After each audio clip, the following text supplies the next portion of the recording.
नमस्कार दोस्तों, स्वागत है आपका आपके अपने यूट्यूब चैनल क्रैक यूपीपीसीएस में। आज है 9 अक्टूबर। इस वीडियो में हम डेली करंट अफेयर्स पर चर्चा करेंगे जो आपकी आगामी परीक्षा यूपीपीसीएस, लोअर आरओ, लेखपाल व अन्य विभिन्न परीक्षाओं के लिए बहुत ही महत्वपूर्ण है। तो आइए वीडियो को शुरू करते हैं। मारिया रेसा और दिमित्री मुराटोव ने जीता 2021 का नोबेल शांति पुरस्कार। फिलीपींस की पत्रकार मारिया रेसा और रूस के दिमित्री मुराटोव ने 2021 का नोबेल शांति पुरस्कार जीता है। उन्हें अभिव्यक्ति की स्वतंत्रता की रक्षा के उनके प्रयासों के लिए सम्मानित किया गया है, जो लोकतंत्र और अस्थायी शांति के लिए आवश्यक है। मारिया रेसा फिलीपींस स्थित समाचार संगठन रैपलर की सीईओ हैं, जबकि दिमित्री मुराटोव रूसी समाचार पत्र नोवाया गजेटा के प्रधान संपादक हैं। अडानी ग्रुप को सौंपा गया गुवाहाटी हवाई अड्डे का संचालन। गुवाहाटी में लोकप्रिय गोपीनाथ बरदोलोई अंतर्राष्ट्रीय हवाई अड्डे को 8 अक्टूबर 2021 को संचालन, प्रबंधन और विकास जिम्मेदारियों के लिए अडानी ग्रुप को सौंप दिया गया। भारतीय विमानन प्राधिकरण और अडानी इंटरप्राइजेज लिमिटेड के बीच रियायत समझौते पर 19 जनवरी 2021 को नई दिल्ली पर हस्ताक्षर किए गए थे। यह पहले से ही अहमदाबाद, लखनऊ और बेंगलुरु में 3 अन्य हवाई अड्डों का संचालन करता है।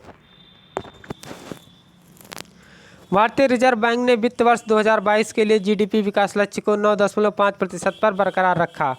भारतीय रिजर्व बैंक ने वित्त वर्ष 2021-22 के लिए अपनी जीडीपी विकास लक्ष्य को 9.5% पर बनाए रखा है। इसमें 2021-22 के क्वार्टर 2 में 7.9 और क्वार्टर 3 में 6.8 और क्वार्टर 4 में 6.1% शामिल हैं। सरकार के सांख्यिकी कार्यालय द्वारा जारी आंकड़ों के अनुसार वित्त वर्ष 2022 कि अप्रैल से जून तिमाही में भारत का सकल घरेलू उत्पाद 20.1% बढ़ा है।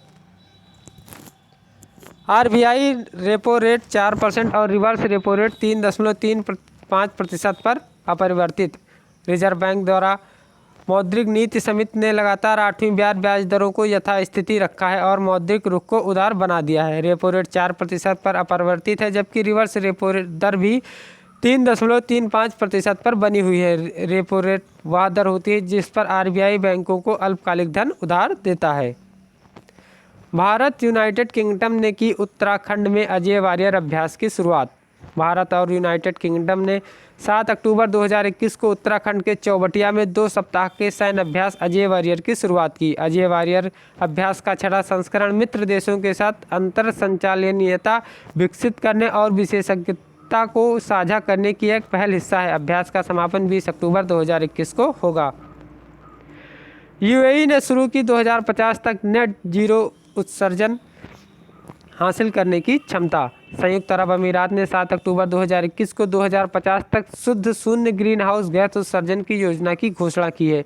यूएई अक्षय ऊर्जा में 600 बिलियन दिरहम यानी कि लगभग 163 बिलियन डॉलर का निवेश करेगा। इससे यूएई जलवायु प्रतिबद्धता को प्राप्त करने के लिए एक ठोस पहल शुरू करने वाला है। मध्य पूर्व और उत्तरी अफ्रीका क्षेत्र का वह पहला देश बन गया है।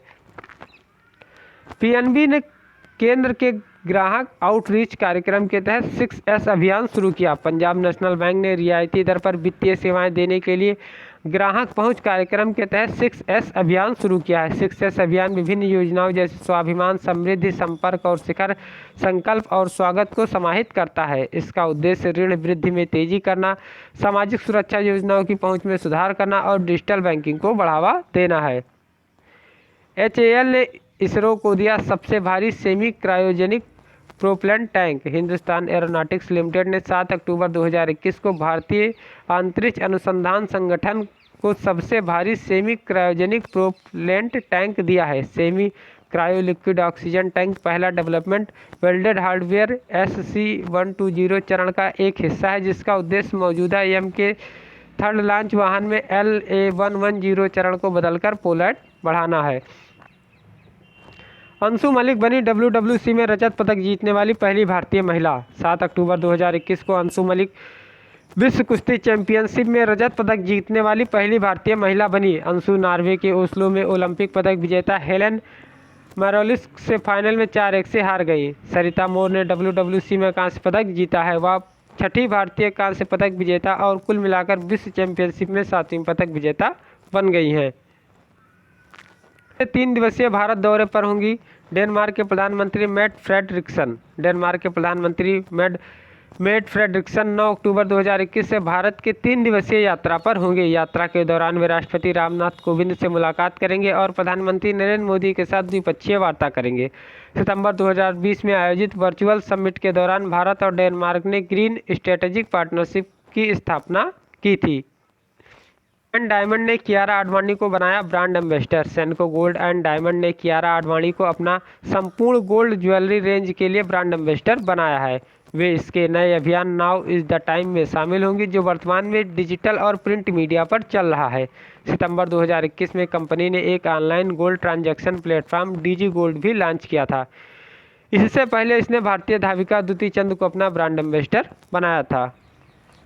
टाटा सन्स ने जीती 18,000 करोड़ रुपए की एयर इंडिया की बोली। टाटा सन्स ने 8 अक्टूबर 2021 को 18,000 करोड़ रुपए में राष्ट्रीय वाहक एयर इंडिया का अधिग्रहण करने की बोली जीती। एयर इंडिया और इसकी कम लागत वाली शाखा एयर इंडियन एक्सप्रेस में 100% हिस्सेदारी के अलावा जीतने वाली बोली में Air India SATS Airport Services Private Limited में 50% हिस्सेदारी भी शामिल है। 31 अगस्त 2020 तक एयर इंडिया पर कुल 61,562 करोड़ रुपए का कर्ज है। डिजिटल निगरानी के लिए लॉन्च किया गया माई पोर्ट ऐप। केंद्रीय बंदरगाह, नौवहन और जलमार्ग मंत्री सर्बानंद सोनोवाल ने 8 अक्टूबर 2021 को कोलकाता में माई पोर्ट ऐप नामक एक पोर्ट मोबाइल एप्लीकेशन लॉन्च किया है। ऐप में सभी पोर्ट विवरण डिजिटल रूप से शामिल हैं और वर्चुअल रूप से संचालन की निगरानी करते हैं। ऐप में vessel berthing, rake and indent, port holiday इत्यादि जैसी विभिन्न जानकारी भी है और इसे 24/7 कहीं भी एक्सेस किया जा सकता है और सीधे पोर्ट तक पहुंचा जा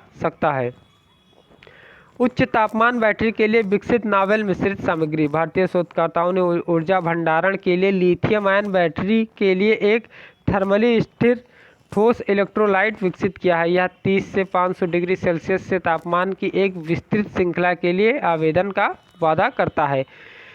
इसे भौतिकी विभाग ब्लिट्स पिलानी कैंपस के डॉक्टर अंशुमान दलवी के नेतृत्व में शोधकर्ताओं के एक समूह द्वारा विकसित किया गया है।